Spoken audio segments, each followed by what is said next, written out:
Hello and welcome to Royal Mystic Collective Wisdom. I am your host, Royal Mystic, and we're going to talk about meditation today, specifically about mantra meditation. It was one of the first kinds of meditation that I ever learned. To be able to speak Sanskrit or use Sanskrit chants, for some reason, I think it helped because it was a foreign language, and even though I read what the mantra meant, as I was saying it, it had no attachment to it for me emotionally, and that allowed me to really open my energy. So there are many other kinds of meditation we'll talk about later, but today we're talking about using a sound, a phrase, or an entire sentence, a mantra. Now, that's used also in prayer. It is very much, I consider the Our Father or the Hail Mary prayers to be that same thing. And I'm sure that that's what happens when we have that moment where we almost become entranced in the sound. Some mantras are very simple and just one sound. The most common one is the Om.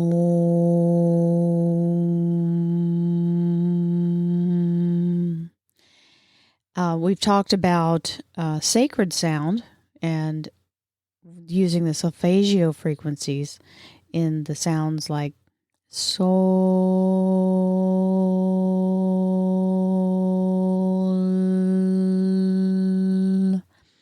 That's the expression sound. I like using that one.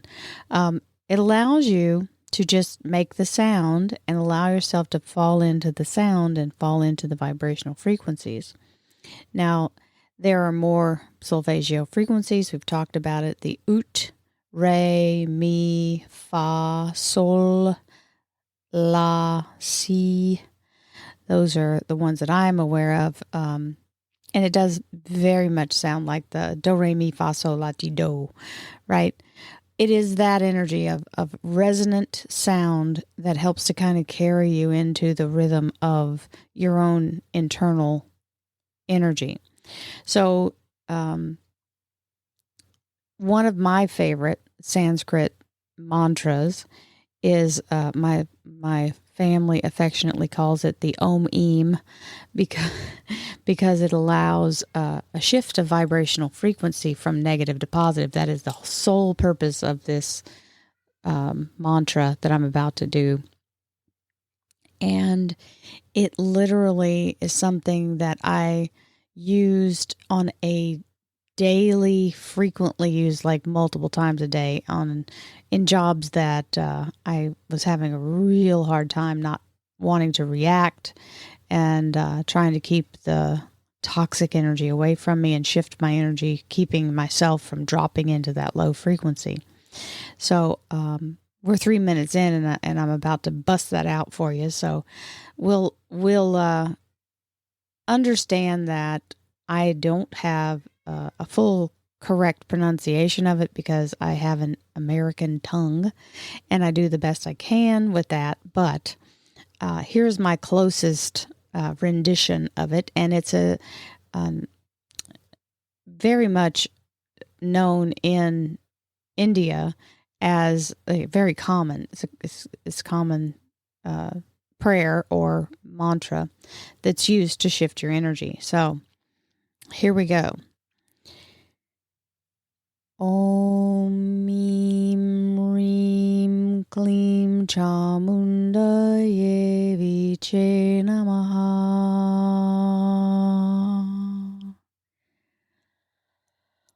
Om Mim Reem Kleem Chamunda Viche Namaha.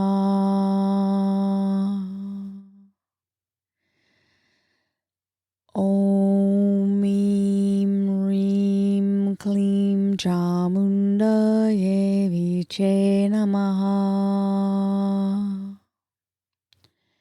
So, There are many other chants that you can use. That one is my favorite because you get into a rhythm of it.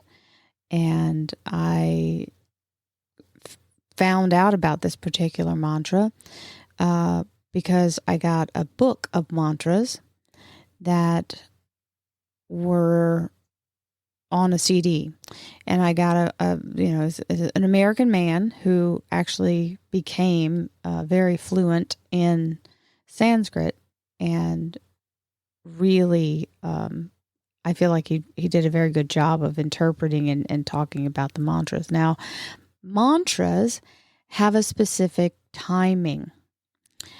They're usually done for 40 days. So it's a nonstop, every day, 40 days. If you do it more than that once in that daytime, that's wonderful if you can allow yourself to do that. But for some reason, it is a 40-day thing.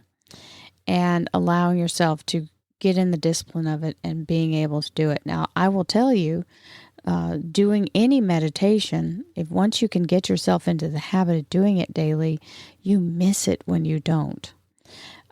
There are things that happen during a meditation. There's conversations that go on. There are just knowings that come in and visuals that come in.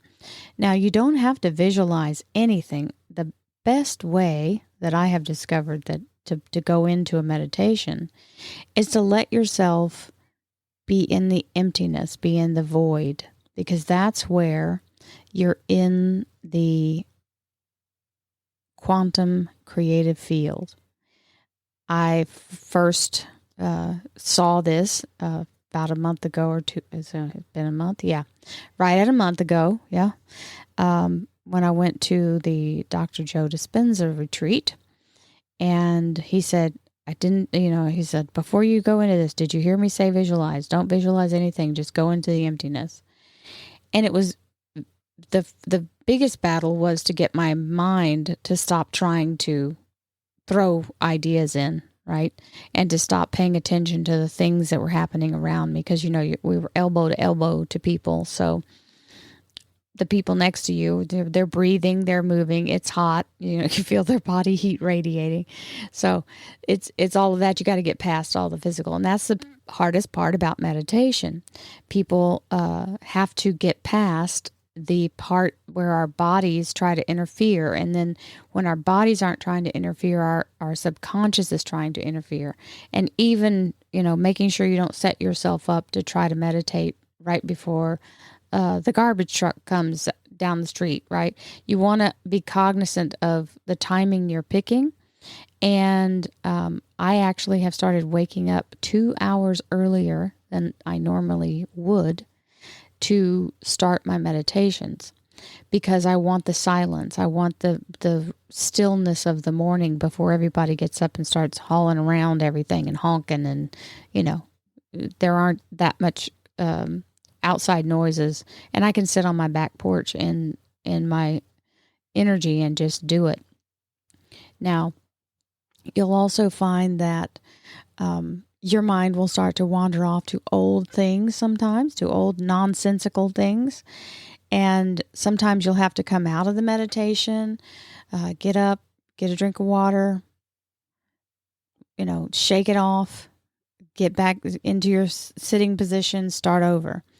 I've had to do that a few times, but not many. It seems like it's like my subtle body is learning how to sit, because that's one of the hardest things to get, is to sit and do nothing, think nothing, be nothing. So it truly is so one of the mantras I did in the workshop when we went, I was saying, I am no one, nowhere, no thing. No one, nowhere, no thing. No one, nowhere, no thing. No one, nowhere, no thing. So I was doing that as a mantra, just to give my mind something to focus on, but to actually be in nowhere, no one, no thing, right? Allowing myself to be in that emptiness. Now, what I recalled immediately when I dropped into it was not... It's not blackness like consuming blackness. It was an emptiness. and allowing yourself to go into that place. I realized when I was young, I remembered this. It's like funny because I've been gifted my whole life. And the older I got, I started to push away my abilities because it was dangerous for other people to know who I was or what I could do. I so I pushed it away. I didn't want anything to do with it because I didn't understand what it was, and I didn't understand how to control it. So that was scary for me. What do I do with this? I'm walking around with this crazy ability and I don't even know how to control it, right? It's like a runaway train. So what I did at that point, I had read somewhere, and I remember because I was probably about 10 years old when I started understanding and trying to make the attempt to control it. This was actually a good thing, and I haven't used it enough since then to remember why or where it came from. But in that event, I remembered looking at a blank television screen. That was what I would put in my mind as this big blank, the big console TV, showing my age. The one that sat on the floor, it was like 25 inches, but it was big. It was huge. Everybody thought that was the biggest thing, it looked like a big cabinet sitting in the middle of the living room floor. And when you would turn it off, it would still kind of glow and it would have some static electricity on it. And so it was like this gray, hazy color. And I would allow myself to just see the screen. If I wanted to know something, that's how I did it, is I would picture the TV screen, the empty blank TV screen. And that's where I would get answers back. And I haven't used it in so long that I'd forgotten that I used to do that. Well, it reminded me of that only on a larger scale. When you drop into the quantum, and what I'm talking about is the place where you are energy and you can affect energy, being energy. You're not in a physical form. You're in a place where your thoughts are the key, right? And allowing yourself to kind of look around in that area. It's not like you're a body. There's no body attached to you, and you're in a place of open energy. There's nothing there that you don't bring there. I learned that as well during the Dr. Joe retreat. I was given this particular download of information, and I actually saw the quantum field, which was amazing, and I didn't expect to see it because I never really sought that out. And I didn't recognize what it was at first because I was telling myself when I went in, do not judge anything you see, just observe, just be the observer, see what you can see, and then we'll make sense of it later, right? So that helped me not to get hung up on what I was seeing and to allow myself to flow. So understand that everything that comes into the quantum field is brought by you. So that's why it's important to drop everything physical in this realm and to go into the energy open, knowing that answers will come as you are in a place of receiving them. But if you've got too much chatter going on, there's nothing for them to, they're not going to tell you to be quiet.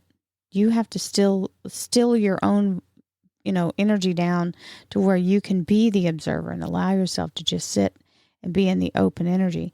So the mantras help.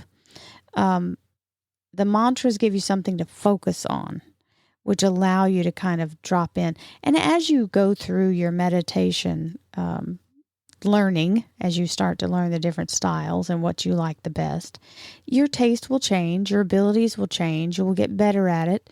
And that's the real thing. It does take a while. You can't just sit down and expect it to happen. And if it does, that's wonderful, but it may not do it the next time. So don't be discouraged if you get this wonderful meditation where you see all this glorious energy and then you're in a spot the next 2 weeks that you just feel like you're disconnected and you haven't really gotten anywhere. It's okay. Keep showing up. That's what they tell writers.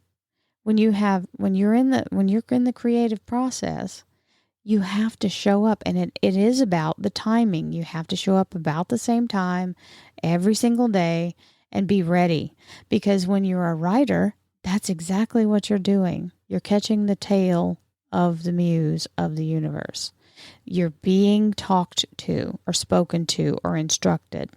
And that's how you move through the energy. And that's the beautiful thing I am so grateful for, is that I am not only a psychic, I am also a writer and a poet and a painter and a musician. So all those things, they all stem from that same knowing, that same download that comes to you, the creative. It is really like touching a cloud of brilliance when you sit down and you can pour it out. And you just have to be willing to do that without any, no caveats, no rules, no stipulations. You have to just sit down, be open, and be ready to transmit or transmute or understand. And that's why it's always important to have a journal, to be ready to write down exactly what happened during the meditation, so that even if you don't understand it at the moment, you can go back and read it later. And you will be given things that you will forget quickly. So it's just like a dream. You want to write it down before you get up from where you are, or before you take a phone call, or before you start your day, your first appointment, or whatever you're doing. You want to make sure that you document all of this, because it's so important not to miss a thing. And if you will put the energy in, it will give you back multiplied what you will benefit from. Also, let's just say the truth about it. Meditation is healing. It allows you to reset your frequencies, your heart rate, your cellular level, your vibrations. Because when you're making that audible sound from your body, you're vibrating every cell within yourself and around you. Your energetic field is affected. So there's nothing but good in meditation as far as I'm concerned. And I think it is such a worthwhile pursuit.